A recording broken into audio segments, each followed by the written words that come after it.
A high-level review of system performance has isolated an area in Zone 3 surgery room that has been running cold. Let's find out what's wrong. We'll use the BIM to isolate the appropriate system responsible for managing supply air for Zone 3.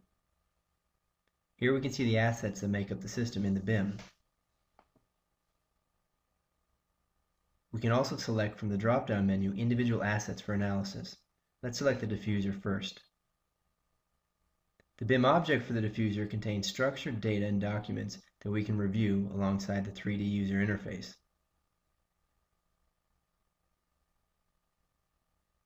We can review the BAS data history to isolate the time frame of when the data points fell outside the acceptable parameters.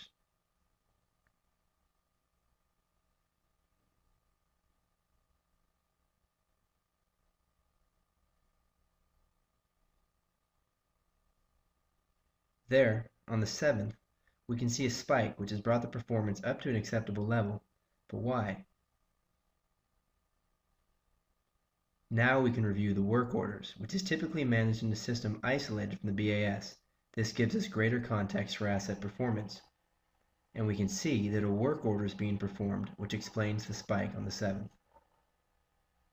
But why is it still running cold in other spaces in the zone?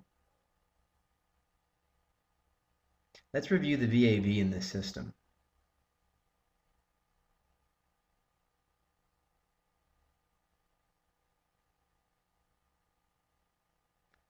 As we review the structured data in the right-hand pane, we can see what the problem is.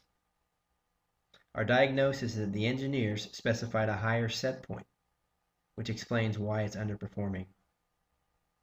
Integrating the systems and workflows with BIM has enabled us to diagnose the problem and identify a resolution in less than 2 minutes.